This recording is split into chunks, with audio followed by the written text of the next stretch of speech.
Se o seu problema é falar em público, veja como driblar a ansiedade e enfrentar as pessoas sem medo. A seguir, para muitas pessoas, só de pensar em ficar na frente de um grupo e mostrar suas ideias, o estômago revira, as mãos suam e as palavras não saem. Veja então as dicas para driblar a ansiedade e falar em público. Você é daqueles que começa a suar frio só de pensar em enfrentar uma plateia para uma palestra ou simplesmente fazer aquele discurso diante de toda a família depois do parabéns para você? Pois, bem-vindo ao time. Falar em público é um medo que atinge até políticos e apresentadores, pode acreditar. Mas já foram desenvolvidas técnicas para vencer esse medo, como controlar a ansiedade, por exemplo. E tudo é uma questão de prática. Com alguns exercícios, o aluno sente segurança para soltar a voz em público. E aqui no estúdio recebemos hoje a campeã mundial de técnicas de oratória, Lena Souza. Bom dia, Lena. Obrigado pela presença. É complicado mesmo, dá aquele suador nas mãos, a pessoa foge, dá um jeito, arruma qualquer desculpa para evitar falar em público. É complicado, mas é possível.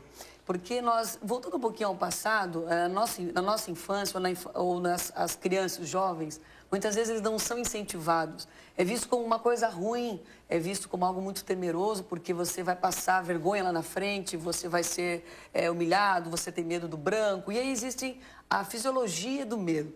Então, cada vez mais, hoje mudou muito, porque é necessário, hoje a oratória, quando antigamente as pessoas diziam, eu quero fazer curso de oratória, que eu quero ser palestrante. Hoje não. A oratória ela é bem-vinda em qualquer situação, porque hoje você precisa vender uma ideia, para as pessoas comprarem a sua ideia, para ter poder de persuasão. E nós não sabemos, você falou, é complicado, porque nós não sabemos lidar com as reações do medo e da ansiedade. Por que existem essas reações? Porque quando eu estou na zona de conforto, Rafael, aquilo que eu conheço, aquilo que eu domino, eu me sinto bem. É a confiança. É a confiança. Porque o autocontrole, ele acaba sendo primeiro aqui, da sua mente. Tá? E depois você vai criando confiança. Mas o sair da zona de conforto, enfrentar uma grande plateia, e aí existe a ansiedade e o medo. Que é o que acontece com a ansiedade e o medo? As mãos tremem, a voz foge, o coração dispara, parece que a blusa está fazendo isso aqui. Né? E você acaba criando no seu modo de ver que o falar rápido, querer sair daquela situação rápido ou evitar a situação é a melhor saída. Aliás, desculpa, Fabiana, são sentimentos diretamente ligados ao que a gente imagina que os outros vão achar, no caso. Mesmo. E a gente geralmente valoriza muito mais um erro, enfim... Se diminui, por quê? Você tem adrenalina nesse momento. E a adrenalina, o que eu faço nos cursos, nas minhas palestras, é justamente isso. É mostrar que você tem... Não é que você não vai ter adrenalina, você vai chegar aqui extremamente confiante. O programa ao vivo, vocês não têm adrenalina? Sim. É uma adrenalina positiva. Ela é necessária. Ela é necessária para dar um impulso. Só que as pessoas não sabem, e aí com técnicas e com autoconhecimento, com autoestima, conhecer muito bem o assunto, e uma série de regras para harmonizar isso, é que faz você transformar o seu medo em energia positiva. Então, as pessoas, você falou uma coisa muito certa, vencer o medo de falar em público. As pessoas querem perder o medo. Você não perde o medo, você vence, você supera, você controla. Perder não, é até uma coisa, porque o medo é como o sal, na dose certa, ele é ótimo. Você falou das crianças já no começo da entrevista, né? Dá para começar a preparar isso nas crianças? Já de que forma fazer isso? Primeiro assim, os maiores traumas dos alunos, que hoje eu convivo com isso, são mais de 10 mil alunos formados em oratória, quando eu peço para ele relatar e fazer algumas práticas, ele puxa sempre coisa lá do passado. Então, hoje a mãe e o pai dizem assim, meu filho é tão bonzinho, tão quietinho, né?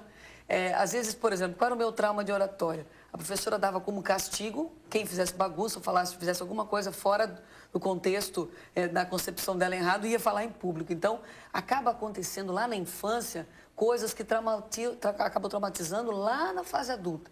Então, hoje não tem idade para oratória. Por exemplo, a JCI, no qual eu ganhei o Campeonato Mundial de Oratória, é uma organização que faz o concurso de oratória nas escolas. Para incentivar o quê? Porque ele vai para o mercado de trabalho mais preparado. Ele não vai essa geração Y que só quer saber muito de computador e não socializa mais, não cria mais o diálogo. Então faz a criança, o jovem desenvolver as habilidades o quanto antes. Por quê? Você vai passar pela vida acadêmica, graduação. Como é difícil falar em público em apresentações na faculdade. E acaba sendo o maior laboratório. Aí vem a banca, a temida banca. Depois ele está no mercado de trabalho. Então hoje o tímido, ele é massacrado no meio corporativo, porque ele tem grandes ideias, ele tem excelentes ideias, só que ele não se expõe. E precisa saber defender, porque né? oratória são holofotes. Oratória você está em evidência, oratória você é o centro das atenções. Então tem que saber lidar com isso para ser uma pessoa que venda uma ideia. Porque hoje quem controla, no mundo de hoje, as pessoas mais influentes são as pessoas mais comunicativas, é só você observar. Então como isso é importante?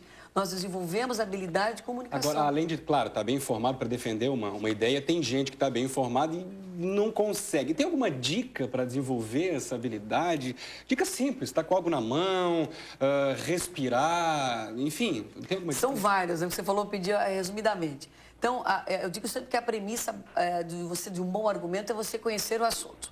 Ponto inicial. Esse é o pontapé inicial. Esse é o pontapé inicial. Porque o mundo de hoje não permite mais que você fique enchendo linguiça ou que você queira falar de coisas que vai achar que o público não vai entender. Não dá mais, ou não temos mais paciência para isso. Então, você quer passar credibilidade, você conhece o assunto.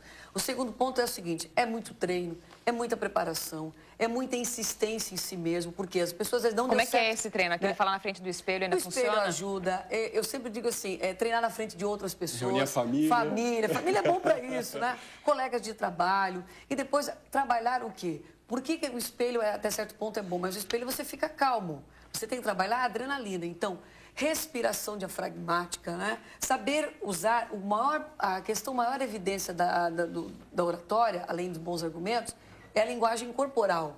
Então, as minhas mãos, posicionamento do meu olhar, a minha expressão facial. Então, por que no curso de oratória acabamos tendo o aluno acaba se desenvolvendo? Porque eu trabalho com filmagens, com feedback. Ele vai lá na frente várias vezes, ele depois termina, no final do curso, ele vê a sua própria imagem. Então, filme. E outra, a maior dica, se eu quero dirigir bem, se eu quero me comunicar bem, se eu quero tocar um violão, eu preciso ter habilidade, eu preciso praticar. Então, quanto mais você sair da zona de conforto, quanto mais você buscar esse diferencial, você vai aprender a lidar com a adrenalina, ter noção de gestos, de ansiedade e de linha de raciocínio, que é tão difícil, não é? O curso de oratória é excelente. Excelente, é a dica. Deixa eu dar a dica, então. É um curso com a Lena, em Balneário Camboriú, na semana que vem, dia 15 e 16. Isso mesmo. Mais informações no 0300 647 0133 ou manda um e-mail para Sociesc, esse e-mail que está na tela aí, sociesc@sociesc.org.br. Lena, muito obrigada pela participação conosco aqui, mais Obrigada sucesso. a vocês. Chegar também. lá com certo medinho é normal também, É tá normal, lá para isso. é um instinto natural, né? É só saber lidar com isso. Obrigado. Obrigada, bom dia.